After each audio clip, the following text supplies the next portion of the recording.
Hey, what's going on? This is Rich. It is Tuesday, I think.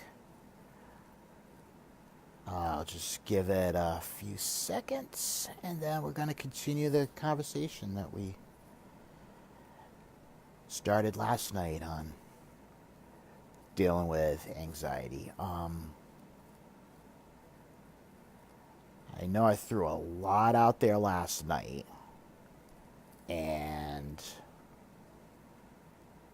some of it was a little confusing, but to kind of review, and I'd recommend going back and finding it last night if you can.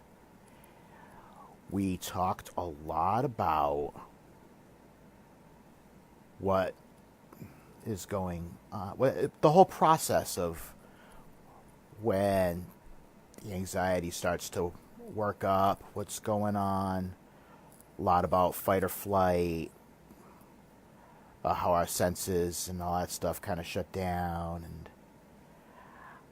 talked about how the best way that I learned to deal with it is to just let it, which is just a complete 180 from what you think you're supposed to do, which is to fight with it and wrestle with it. And really, none of that works. And it's basically a matter of just trying to treat it like you're an observer. Just watch it burn. But eventually, kind of like the example of the toddler we talked about last night, once it's, calmed down, you got a whole big mess to deal with. You got monkey flinging poo everywhere, and you still got a lot of those shitty stories in there that you gotta, start the process of learning how to clean up and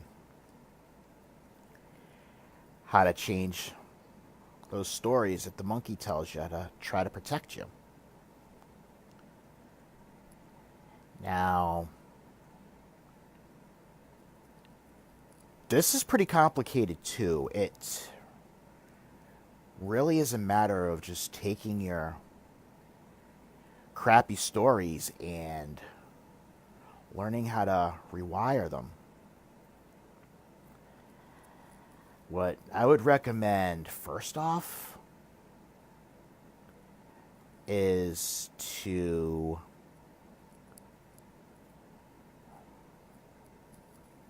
figure out a way, what works for you as far as journaling it out, really get into detail about the stuff that monkey mind voice tells you when it's really getting you worked up. What kind of stuff it's telling you. Be specific. Now, if you're a writer, you know what? Maybe type it out in Word or use an old-fashioned notebook to write things down. Some people feel better using, shooting a video of yourself or using a memo app to record your voice. Now, you don't have to hang on to it. You could do it and get rid of it if you don't want anybody else to see it or hear it. Absolutely. It's really only for you anyway. But what you're going to find initially is all these stories that your monkey mind tells you. A lot of it, when you write it out and you see the words in front of you, or if you speak it out in person, they're not gonna make a whole lot of sense.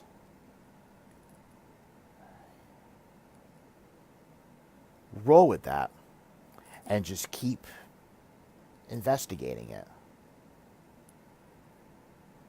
As you hash through it, start asking questions. Start asking for proof. Think of yourself as, we've all seen, you know, police shows or law shows and things like that where, they're interviewing a potential suspect and eventually they crack. And everybody's kind of got a favorite, Some people are old school and they like Perry Mason or Columbo or, maybe Sipowicz from NYPD Blue. I've always kind of liked Vincent D'Onofrio in the Criminal Intent Law and Order. I love the way he interrogated because as he was getting going and working up, you're just kind of like, what the hell is he? Where is he going with this? And you're thinking he's just a wackadoodle. And then all of a sudden it comes back around and you got him dead to rights. But, to each their own. There's plenty of examples. But, let's do this. I guarantee a lot of the stuff the monkey tells you, it's a lot of old wiring. It's a lot of perceptions you picked up when you were younger. Maybe through interactions with the parents, or they don't have to necessarily be toxic. It could all be perception from a small child's vision. It could be as simple as that. And other stuff is one of your favorite people in the world, Kelsbells. Where?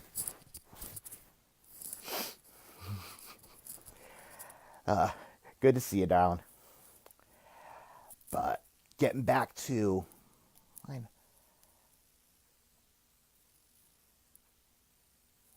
was I going to say? Sorry. You learn from a perspective that might not necessarily have been the case. So you might get a cockeyed point of view on things. Also, expectations and, interactions with your peers in school, whether they went good or bad, will kind of affect that wiring. Our different experiences and, growing up all affect it. And a lot of times it's kind of all screwed up as you're into adulthood, and all that old crap is still there and needs to get cleaned out. Hi, Donna from Wisconsin. Great to see you. Thanks for stopping by. So it takes a lot of questioning of these old stories and really investigating if they're really true.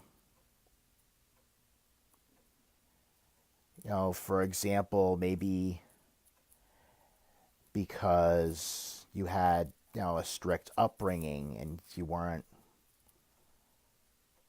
allowed to do a lot, you find yourself repressing yourself from a lot of opportunities, which I'm just kind of using as an example. Investigate that. Ask a lot of questions. Ask a lot of why, how. Ask for as many details as possible. Even if you think that they're stupid questions, they're not. Just keep asking that monkey mind to show its work. And you're going to find that one of two things eventually happens. It's going to either contradict itself or it's going to get confused. Because remember, that monkey mind is still, in a lot of ways, the equivalent of that small child. Inner child is another way of looking at it. And that inner child is obviously going to have a child's mindset. They're not going to be able to create the twists and turns that the adult mind can. Can't do it. Keep pushing it. I guarantee it. It's something that's going to need to get worked into a lot. It takes a lot of practice and a lot of work to really get yourself to buy into the fact that a lot of that wiring is bullshit. But you will find that as you do, there's always going to be an aspect of that monkey, especially if you're somebody that's prone to anxiety. There's always going to be something there. But you'll find in time, hey Cheryl, glad to see you. You'll find in time that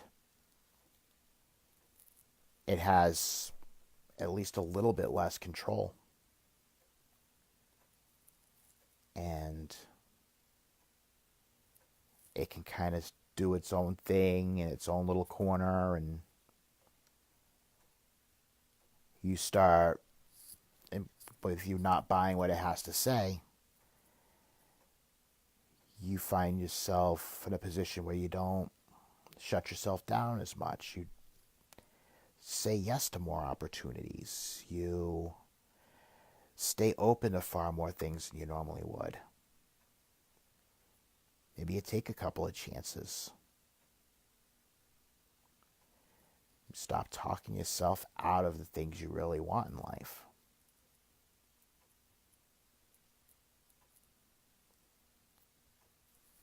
Like I said, none of this happens right away. It's still a process for me, and it's been about, 3 years of work so far, maybe. And it'll always be some degree of a process. But that's the beauty of it, is we're always growing, we're always learning, we're always developing, we're always going forward, even if it doesn't feel like it. It's just sometimes we get tired of fighting it and we throw in the towel, or we find ways to stuff it, or we find ways to take it out on other things, and not necessarily in a healthy way.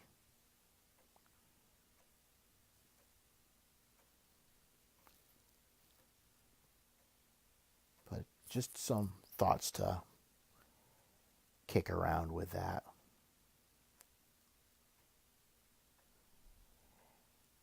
You know what? Exactly, Cheryl. 3 steps ahead, 2 steps back. And there's going to be days where the 2 steps are going to feel like 20. They're not. And you have to keep remembering that as you keep going, that you are still that step ahead. And it's not a steep climb. It is that, up, down, up, down, up, down, up, down, up, down. But even in the up and down, you gradually, the lows aren't so low and the highs are just a little bit higher. And exactly that, progress. You just keep going, even if some days it feels like you're crawling. Or like doing that weird crab walk that they used to have us do in elementary school field days.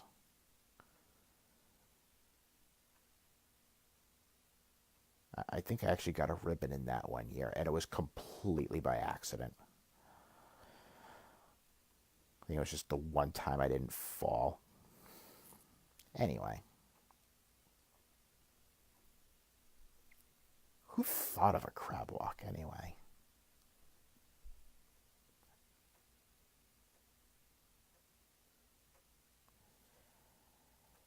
And a lot of it, Cheryl, yeah, the rest is an important part of the process. All the aspects of self-care. And this is part of it. The rewiring and re-examining your old stories and bullshit beliefs that get passed down from generation to generation. Not with any intent. I mean, generations before, just like us, they do the best they can with what they got working in the toolbox. But they also know what they know. And they can't know what they don't know. So they pass on what they got.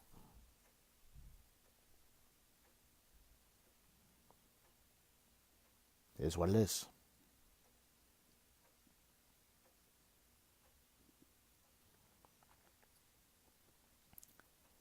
But I think that's really all I got to say on this. If people are seeing the replay later and they got questions, or if somebody's got a really good example of something that they really want to work their way through on this, shoot me a message or hit me up on my Beacon calling page or in Team Beacon, because I'd love to talk about it. There's quite a few things that I'm really passionate about, and that's one of them, because I really believe that navigating our way through, and nobody really gets out alive or without some sort of stuff happening, just on the basis of life happens. There's no manual, there's no book of instructions. We're all just figuring it out as we go along, and there's a lot of traps and pitfalls, and it's easy to fall into them. No shame in that. Happens to the best of us.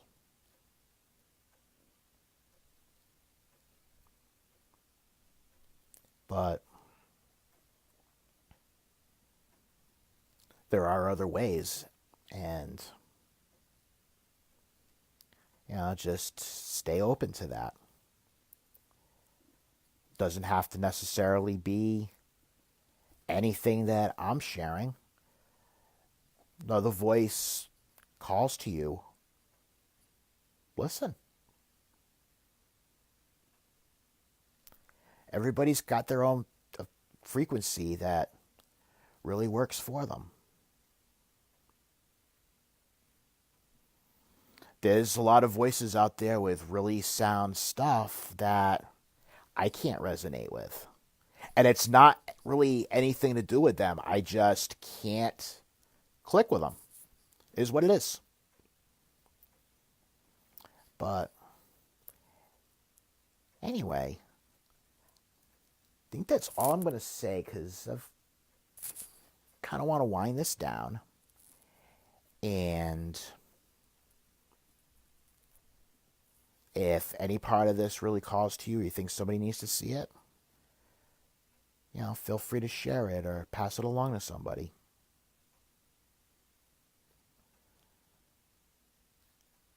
And again, if anybody's got any questions, comments,